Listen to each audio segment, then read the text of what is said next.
Olá, gente, bem-vindos à segunda aula do nosso curso de Programação Básica. Hoje a gente vai falar um pouquinho dos tipos de dados que o nosso computador consegue manipular e armazenar, tipos de variáveis e funções. Se você gostou desse conteúdo, segue, compartilha, curte, aquela coisa que todo mundo pede, eu peço toda aula. Estou cansado de falar também, eu não estou aqui para ganhar dinheiro nem para ficar famoso. Estou aqui para ajudar e porque eu gosto muito desse conteúdo. Então, se você for só um, mesmo que seja só um, se ficou alguma dúvida, alguma coisa que não entendeu, coloque aí nos comentários, eu tenho 1000 maneiras diferentes de explicar a mesma coisa e uma delas eu te garanto que você vai entender, beleza? Bom, vamos começar nossa aula então, que eu sei que é o que vocês querem, até porque nas próximas aulas acabou a teoria, acabou ter que sobreviver um monte de slide, a gente vai botar a mão na massa, vai pegar o computador, vai começar a programar, que eu sei o que vocês querem, fechou? Bom, vamos lá então, gente. Aqui é a apresentação do conteúdo que eu já falei para vocês, vocês não precisam entender, mas agora a gente vai começar a falar dos tipos de dados que o nosso computador consegue manipular. Como assim, Vitor? Bom, vocês têm que concordar comigo que lembra lá da matemática de novo, que a gente tinha os tipos de números, os tipos de dados também. É mais ou menos a mesma coisa. E o primeiro deles, e é extremamente simples, todo mundo vai entender, são os ints ou integers, os números inteiros, que é basicamente 1, 2, 3, 4, 5 e aí por diante. São os números que a gente usa no dia a dia sem o sinal, tá? Então é 0 para frente, ao infinito. 1, 2, 3, tá? Existe, e aí é a primeira coisa que vocês têm que saber, os signed ints, ou os números inteiros assinalados, que são os números negativos. E a gente vai de menos 1, menos 2, menos 3, tá? Dificilmente a gente usa número assinado, tá? Assinalado, mas vocês precisam saber que eles existem e pode ser que na aplicação que você precisa lá, ele vai tá lá. Então, vocês precisam saber que ele existe. A maioria das linguagens de programação interpretadas, e aí diga-se, por exemplo, o Python, ele já consegue saber que se trata de um signed int e ele faz isso por você, você não precisa nem declarar isso lá não, tá? Mas o int é um número inteiro, fechou? Bom, o próximo tipo de número ou de dado que a gente precisa entender são os floats. Quem aí já viu lá na apresentação, por exemplo, do Xbox Series X, que eles estavam falando toda hora do número de teraflops, né? Ou, por exemplo, você vai lá ver o lançamento da nova RTX 4090 Ti Hyper Mega Ultra Blaster. Eles vão falar lá, ela faz não sei quantos mil teraflops, né? Tera significa bilhões, trilhões, milhões, né? Giga, tera, mega, tá? O flop são float point operations, ou seja, são cálculos de números do tipo float. Ah, Vitor, o que é o número do tipo float? É um número decimal, tá? 1.2, 1.3, 0.2, 0.4. Por que isso é muito importante, né, no ramo de GPU, de gráfico, de games? Porque lá na trigonometria que se usa para calcular os triângulos e os gráficos dos jogos, se usa muito números decimais. Quanto mais potente for a sua GPU para fazer esses cálculos de números decimais, melhor vai ser a qualidade gráfica do jogo, tá? E aí uma coisa importante, tem como eu salvar um número inteiro como um número float, como um número flutuante, tá? Como? 1.0 é um número inteiro, mas ele está ali descrito para o computador como um número float, tá? 1.1 é 1,1, né? Mas a gente tem que lembrar do seguinte, o float ele gasta muito mais poder computacional da máquina do que o número inteiro normal, tá? Então a gente só vai usar os números em ponto flutuante ou os float, que eu sei que é um nome meio estranho, caso a gente tenha realmente necessidade disso. Se você não precisar manipular um número como decimal, como float, você não vai declarar, tá? Você não vai declarar um número inteiro como ponto flutuante à toa, porque vai consumir performance da sua máquina, o seu programa vai ficar mais pesado em função disso, tá? Se precisa, usa sem dó, mas se não precisa, não usa à toa, tá? E aí vem outra coisa que vocês precisam lembrar. Na vida real, lá na matemática da escolinha da professora Teté, a gente aprende que a gente coloca a vírgula para identificar a casa na decimal, né? 1,5 a gente coloca 1,5, né? Na computação não, a gente usa o ponto, tá? Então é 1.5, 1.2. E tá aí um dos motivos da gente não usar o ponto lá na primeira aula que eu expliquei para vocês para fazer a operação de multiplicação. Porque 1.2 não é 1 vezes 2, é 1,2 se fosse no nosso padrão de descrever aqui no Brasil, tá bom? Então lembra disso, ponto é para indicar um número em ponto flutuante. Então, por exemplo, no Python, se você vai declarar uma variável, a gente vai aprender daqui a pouco o que é uma variável. Se é um número inteiro, não coloca o ponto zero, tá? Porque o Python vai entender aquilo como um número flutuante. É 1, sem mais nada, tá? Se for um número decimal, beleza, é 1, Vitor, eu tenho a variável 1, a gente vai ver lá na frente, mas eu vou precisar colocar mais meio nela. Aí você já declara ela como um ponto flutuante. Então é 1.0 e depois você coloca o meio, ela vai virar 1.5, não tem problema. Mas se não tiver necessidade, não deixa com 1.0 à toa, beleza? Próximo, e esses são mais simples de todos. Quem já ouviu falar que o computador funciona em binário, né? 0 ou 1? Bom, os booleanos, os bool, né, os números booleanos, as expressões booleanas, os dados booleanos, é qualquer valor que só vai armazenar duas situações, verdadeiro ou falso, mais nada. E deles é o que menos gasta poder de processamento, né? Porque ele só usa um bit, é só um 0 ou um 1, mais nada, tá? Como assim? Imagina que eu preciso descrever no meu programa se está chovendo ou não. É muito simples, né? Está chovendo, só tem duas opções, ou tá ou não tá. Não existe meio chovendo. Chovendo é chovendo, né? E para esses casos a gente usa os booleanos. Está chovendo, verdadeiro, quer dizer que está chovendo. Está chovendo, falso, quer dizer que não está chovendo, ponto, tá? E aí na programação a gente pode usar true or false, true de verdadeiro e false de falso em inglês, ou a gente pode usar o 0 e 1, tá? 0 falso, 1 verdadeiro, é a mesma coisa, o computador vai entender da mesma forma. Então se você escrever lá 0 e 1, ou true false, ele vai entender da mesma forma, não tem problema nenhum. Deixa eu só arrumar a minha luzinha aqui que parou de funcionar. Enfim, essa é a diferença, tá? 0 e 1, verdadeiro e falso, é a mesma coisa, não tem problema nenhum, o computador vai interpretar aquilo da mesmíssima maneira e vocês vão ter o mesmo resultado. Tô pelejando aqui para arrumar a luzinha, gente, peraí. Bom, gente, o próximo tipo de dado que a gente vai usar é strings. String ou frase é extremamente importante na computação. Tem que lembrar dela e tem que entender como que ela funciona. O que é isso? String é um pedaço de texto que ele não tem valor computacional, ele não faz parte do nosso programa, tá? E a gente precisa definir muito bem para o computador o que é string e o que não é. Por quê? Isso inclusive envolve a maioria ou as grandes vulnerabilidades de programas que a gente já teve aí. Se você levar, por exemplo, do Nintendo Switch, ele usa um buffer overflow. É um tipo de vulnerabilidade que no nosso canal a gente vai falar disso depois. Mas isso acontece porque uma string deixa de ser string e vira código de computador, tá? Como assim? O que é isso?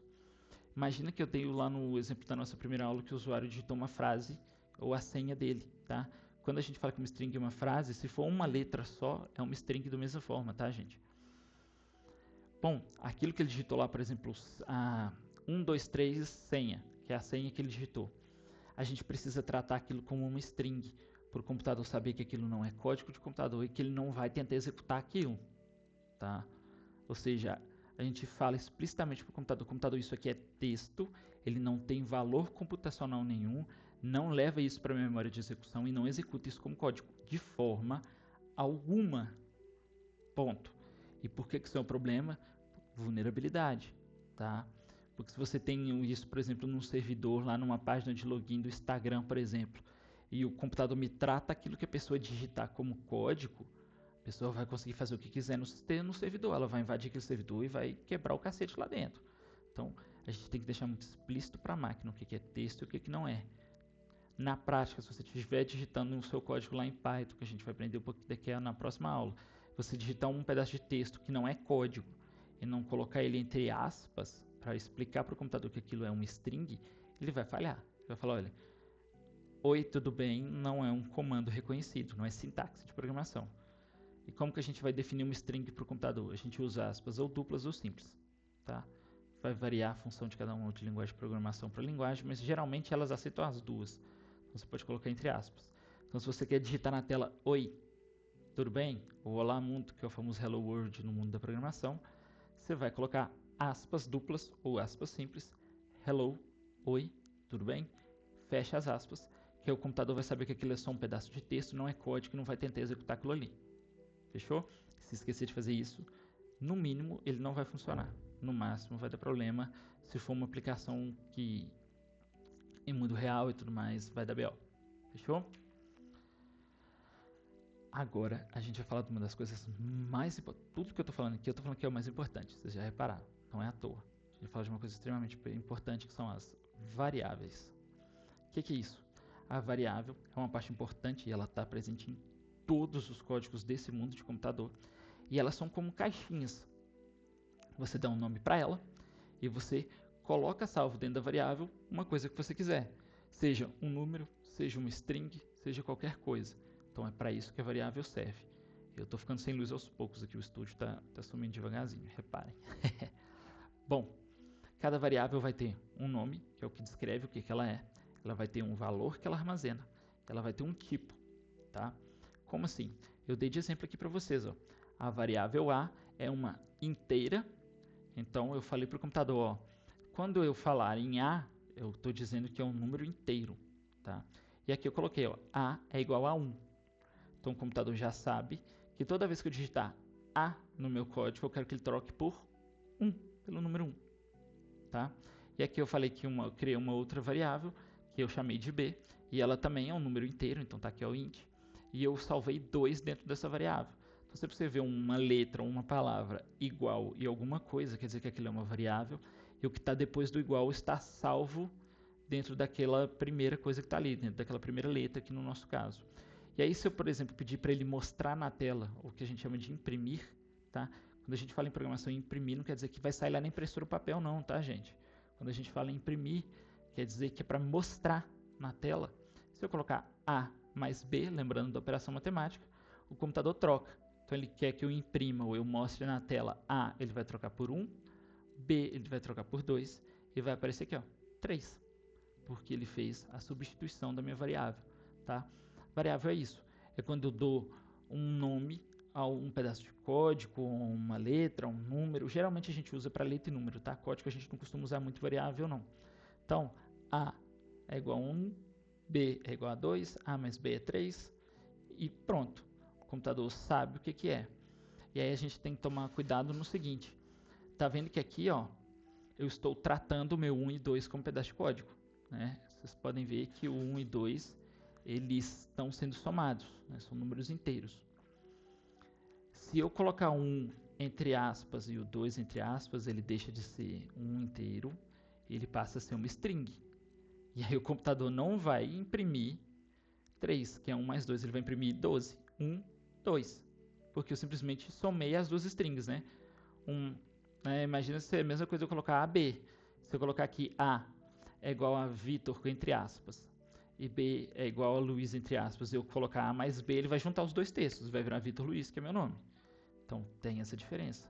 Se a gente colocar aspas, ele trata como texto, e aí não dá para somar, não dá para dividir, não dá para multiplicar, não dá para fazer nada. Só dá para exibir e juntar texto, tá? Se for como inteiro, como float, eu consigo fazer operações aritméticas em cima daquilo.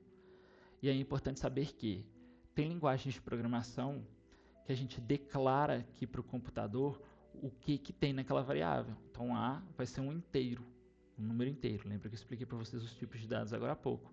Ou A vai ser um booleano, e aqui poderia ser 0 e 1, ou true e false, verdadeiro e falso. Ou A pode ser uma string, e aí eu poderia colocar aqui um tipo de texto. E tem linguagem de programação que não. Tem linguagem de programação que ele infere, ou seja, ele descobre sozinho o que é aquele tipo de variável e você não precisa explicar para ele, que é o caso, por exemplo, do Python. No Python você não precisa escrever A é igual a um inteiro e salvar o número dentro dele. Não, você só coloca A é igual a 1. Beleza, o Python já vai sacar na hora que é um inteiro e vai colocar lá. E aí, depois eu colocar A mais 0.5, ele já vai saber que virou um número flutuante, ele já transforma aquilo e A vira um float. Então ele já faz isso sozinho, você não precisa fazer, tá? A gente tem que ter cuidado, e lá no futuro, quando vocês estiverem bem mais avançados, vocês vão entender que tem alguns problemas nisso, de ficar sem tipar a variável que a gente chama, né? Tipagem, você falar o tipo de variável que tem, mas o Python já faz isso sozinho, na prática eu uso isso toda hora também, não tem problema não, tá? Bom, o próximo tipo de variável que a gente tem é o array. Esse é um pouco mais conceitual, um pouquinho mais difícil de entender, mas também não é nenhum bicho de 7 cabeças. O que é isso? o array é uma variável, né? É o A do mesmo jeito, aqui eu chamei de array 1, não tem problema. Só que em vez de salvar um número só ou uma palavra só, ele salva um monte. Então a gente vai colocando entre vírgulas ali o que a gente quer. 0, 1, 2, 4, 10, Vitor, Bessa. O que você não pode é misturar tipos de coisas diferentes. Você não pode ter um array só de inteiro e botar um string lá no meio, aí ele não vai deixar, tá? Se é um array de inteiros, só tem inteiros. Se é de string, só tem string, tá? Como assim, Vitor? A gente tem aqui, ó, o array, né? 1, que é o nome que eu dei para minha variável. Ele é igual a um array. Eu expliquei para minha linguagem de computador que eu quero fazer isso, tá? E eu coloquei em colchetes. Colchete é o identificador universal de array. Sempre vai ser um array. Sempre você vê um colchete, é um array que está ali. E aí eu posso ir adicionando valores nele, né? Aqui, ó, adicionar 15. Então, o array agora tem lá uma posição dele guardando 15. Adiciono 40. Ele passa um valor 40 para dentro do array, 47 no caso, 30. E aí, eu não tenho como dar nomes ao que está dentro do array, tá? O que eu consigo é só usar as posições. Como assim? O que está dentro do array, lembra que vai ter lá o seu 15, aí ele vai ficar 15,47,30. Então, ó, tá aqui, 15, 47, 30. Ele separa isso por posições, eles não têm nome. O que tem nome é só o array. Ah, Vitor, mas como que eu pego esse dado que está aqui? É pela posição que ele está dentro. Então, eu coloquei aqui, ó, imprimir para mostrar na tela o array 1, que é o array que a gente criou, né, que está aqui com os valores 15, 47 e 30. E dentro dos colchetes aqui eu coloquei a posição que eu quero ler o valor que está lá dentro. Então, na posição 1, eu tenho 47. Na posição 2, eu tenho 30.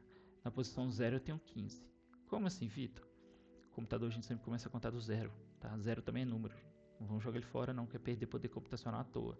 Então, aqui é 0, posição 0. Aqui é a posição 1, 47. E aqui a gente tem a posição 2, que dentro dela está salvo o valor 30. Então, sempre que eu quiser modificar ou pegar o valor de uma posição de dentro do array, eu passo o número dela. Então, array 1 na posição 2, está o 30 salvo. Se eu quiser mudar o que está lá dentro, é simples. É se eu falar que o array 1 na posição 0, o que está dentro da posição 0, é igual a 80. Igual se eu tivesse salvo uma variável normal. Ele vai trocar o 15 que está na posição 0 pelo 80. Simples assim. Então, o array é uma variável que guarda um monte de coisa dentro dela e elas não têm nome. Então, para a gente decidir o que a gente quer pegar lá dentro, a gente usa o índice dele, ou seja, o número que ele está lá dentro na ordem, tá? Eles vão sendo sempre adicionados na ordem. Sempre que você adiciona uma coisa ao array, ela vai para o final. A não ser que você especifique para o array que você quer colocar no lugar de alguma posição já ocupada. Beleza? Na frente a gente vai ver isso na prática e fica mais fácil de entender, tá, galera? A gente tem a tupla. A tupla basicamente é um array, tá? Só que ela é identificada por brackets, né? Por chaves. E a diferença também é que a tupla ela é imutável na maioria das vezes. Ou seja, depois que você declarou o que está lá dentro, você não consegue mexer. Você só consegue ler, né? Pegar pela posição também, mas você não consegue mudar o que está salvo lá dentro. O que foi feito uma vez é feito e não muda mais. Então você programa lá, escreve no código o que você quer dentro daquela tupla e vai ser aquilo ali para o resto da vida, a não ser que você abra o código e mude aquilo, tá? Mas durante a execução do código ele não vai mudar. A diferença é só essa. A gente tem o dicionário. O que é o dicionário? Se a gente lembrar na prática, o dicionário é um livrinho que você pega, ele tem uma palavra e o significado, né? Isso. O dicionário no computador é a mesma coisa. Então o dicionário ele é igual a um array, ele é uma variável que guarda várias coisas, só que diferente disso eu consigo colocar nome às variáveis. Então aqui eu tenho um dicionário. Esse dicionário, por exemplo, é a descrição de uma pessoa, que tem várias características, né, várias informações. Então eu coloquei aqui o nome, que no caso é Júlia, o aniversário e o peso, todos separados por vírgula. E reparem que o identificador ele não vai com aspas, porque isso é código, né? O computador tem que saber para ele poder puxar isso, mas o nome que está salvo ele vai em aspas, é uma string. Então, Júlia, o aniversário, né? É uma string do mesmo jeito, embora seja números, ele tem a barra também, e eu não quero tratar isso como número, eu não quero somar data. Então é uma string, é texto. E o peso, a mesma coisa. E aí para mim recuperar esse dado é muito fácil. Eu falo que eu quero pegar o dicionário, né? Eu uso as chaves também, os colchetes. Só que eu passo entre aspas o valor que eu quero, nome. ele vai me retornar aqui Júlia, ou peso, ele vai me retornar 20 quilos. Então, no dicionário eu consigo identificar o valor que eu quero, tá? Quando a gente começa a programar, a gente quer usar dicionário em tudo. Dicionário é mais caro computacionalmente, vocês vão ver que à medida que vocês vão ficar experientes, vocês quase não vão usar dicionário, muito raro, tá? E aí vale uma curiosidade para vocês, que o dicionário, ele é muito semelhante a um arquivo que a gente chama de JSON, tá? O JSON é um arquivozinho que se usa para comunicação web. Por exemplo, se você está jogando GTA lá, e ele está toda hora mandando JSON para um lado e para o outro, entre o servidor e o seu computador para falar onde que os outros jogadores que você está jogando online estão, o que cada um está fazendo. Então isso é enviado no formato de JSON, que é basicamente um dicionário, só que aí ele pode ser gigante, que não tem problema não, tá? Então o dicionário é isso. Bom, agora a gente vai falar de funções, tá? O que é uma função, Vitor? Uma função é um pedaço de código, tá? E cada função tem uma função. Ó, que lindo. Como assim? Cada função faz uma coisa, tá? Imagina se a gente fosse escrever o código lá do GTA 6 que eu usei de exemplo na nossa primeira aula. Imagina se fosse só uma função. 2 milhões de linhas numa função. Como é que você vai achar lá no meio o que você quer? O que você quer mudar? O que você quer fazer? Então a gente tem uma função para cada coisa. Então lembra lá do nosso exemplo de fazer login? A gente tem uma função que vai pegar os dados do usuário. A gente tem uma outra função que vai verificar, vai fazer a comparação lá do if se os dados estão certos. Então isso é dividido em funções para que a gente consiga dar manutenção do nosso código mais fácil, a gente consiga fazer um código mais legível para que alguém que venha no futuro consiga entender, modificar, atualizar aquele código, tá? Não faz uma função só não, porque até você, se tiver um erro lá no meio, você está lascado.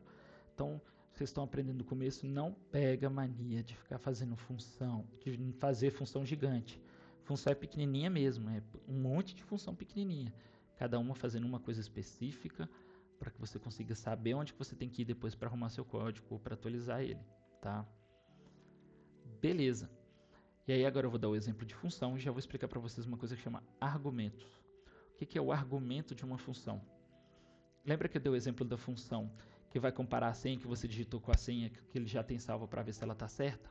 Bom, ela vai receber da função que chamou ela a senha que você digitou. Isso é o argumento.